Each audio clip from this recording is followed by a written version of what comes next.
L'histoire des Juifs d'Allemagne et d'Autriche, un feuilleton proposé et présenté par Gérard Inger. Bonjour. Autour des années 1870, les Juifs allemands comme les Juifs autrichiens reçoivent les mêmes droits que les autres citoyens des deux empires. En Allemagne, dès 1867, les Juifs de la Confédération d'Allemagne du Nord obtiennent la pleine citoyenneté et la fin de toutes les discriminations. Et pour l'ensemble de l'Empire allemand, unifié à la guerre de 1870 et unifié en janvier 71 dans la Galerie des Glaces à Versailles par Bismarck et le roi de Prusse Guillaume Ier, donc dans l'Allemagne unifiée, c'est 1872 que tombent les dernières barrières. Barrières qui sont toutes théoriques, mais pratiquement, elles ne tombent pas toutes. Théoriquement, les Juifs sont des citoyens comme les autres, où ils ont le droit de pratiquer toutes les professions, mais de facto, ils ne deviennent pas très hauts fonctionnaires, ni colonels ou encore moins généraux dans l'armée allemande. Alors, on assiste dès cette intégration des Juifs allemands à une renaissance de l'antisémitisme forte et qui va provoquer des situations très graves.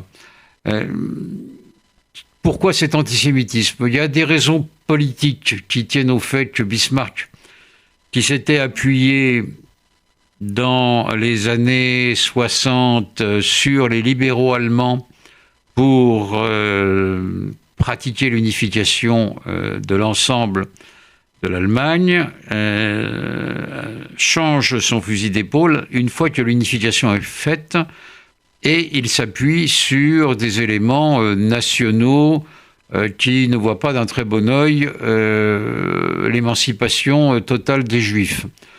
Bismarck lui-même est marqué par des attitudes traditionnelles plus ou moins antisémites, sans pour autant être un antisémite virulent lui-même, mais les préjugés contre les Juifs, il les connaît et il les pratique parfois outre mesure. Les autres raisons, c'est l'antisémitisme traditionnel qui existe dans le pays, l'antisémitisme religieux. Il y a encore des affaires de meurtres rituels dans les années 1870-80 en Allemagne, mais les autorités les répriment parce qu'elles savent d'une part que ça peut être dangereux pour l'ordre public, et ensuite parce qu'elles sont toutes convaincues que ça n'a pas grand sens. Donc les accusations de meurtre rituel ont tendance à disparaître, mais pas l'antisémitisme populaire pour autant, marqué par le fait que les Juifs sont un peuple déicide. À côté de cet antisémitisme traditionnel, il y a un antisémitisme qui apparaît du fait même de l'émancipation des Juifs, c'est l'antisémitisme, je dirais, commercial, concurrentiel. Les Juifs qui ne peuvent pas donc entrer dans l'armée ou la haute fonction publique, rien ne les empêche de devenir des commerçants dans tous les domaines, de devenir des avocats, des enseignants.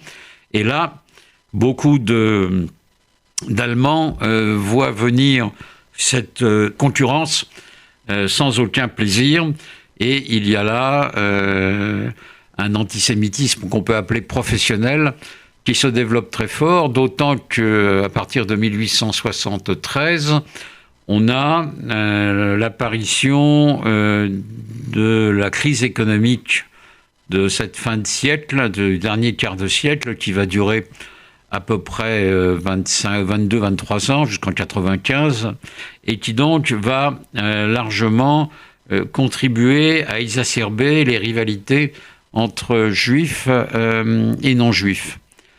Et puis apparaît troisième facteur, donc avec à côté de l'antisémitisme traditionnel et de l'antisémitisme commercial, le facteur raciste qui existe depuis longtemps en Allemagne. Beaucoup d'Allemands, depuis même le début du 19e siècle avec Fichte, considèrent que les Juifs ne font pas partie de la nation allemande, ne sont pas völkisch, et cette tendance liée au germanisme, sinon même au pan-germanisme, aboutit à un racisme biologique qui est théorisé d'abord en France par le comte de Gobineau, qui n'est pas antisémite d'ailleurs et qui considère que les Juifs font partie des races supérieures, mais qui établit un véritable racisme pseudo-scientifique.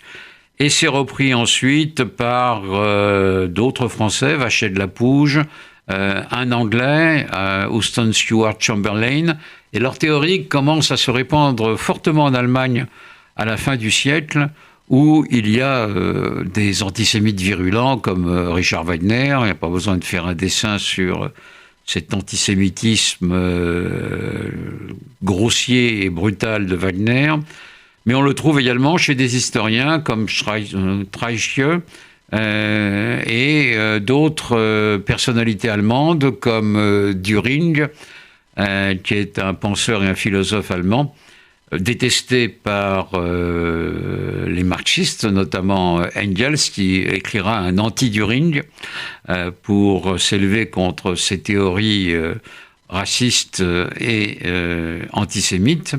Mais cet antisémitisme allemand se propage avec le mot d'ailleurs, puisque c'est un Allemand, Wilhelm Marr, qui invente le mot antisémitisme en 1879. Le Parti social-démocrate allemand, qui a été créé en fait par des juifs, même si ce sont des juifs honteux comme Lassalle ou Marx, lutte contre l'antisémitisme. Un de ses dirigeants, August Bebel, dira l'antisémitisme c'est le socialisme des imbéciles, avec raison, puisque beaucoup de socialistes ont tendance à dire les Juifs sont des banquiers, des gens qui exploitent le peuple, etc. Et Bebel répond facilement, non, c'est pas parce qu'ils sont juifs qu'ils sont exploiteurs, c'est parce qu'ils sont banquiers qu'ils exploitent le peuple.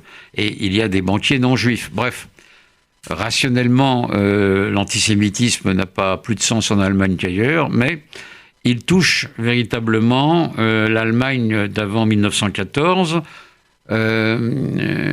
Guillaume II, qui succède après 3 mois de règne de son père, Frédéric III, qui était un libéral, qui succède de facto à Guillaume Ier, est antisémite, clairement, et il a autour de lui des antisémites à la cour, et il ne cache pas son antisémitisme, ce qui ne l'empêche pas d'être dreyfusard, ne serait-ce que parce qu'il sait très bien que c'est pas Dreyfus qui a espionné pour l'Allemagne à Paris. Donc, avant 14, on assiste en Allemagne à un développement du judaïsme, notamment à Berlin, avec des commerçants, des professeurs, des avocats, des gens qui font des fortunes, et pas seulement à Berlin, à Hambourg, la grande ligne, la North America Line qui relie l'Allemagne aux États-Unis et qui envoie par bateau entier des émigrants, juifs ou pas, vers les États-Unis, et propriété d'un juif, Beilin.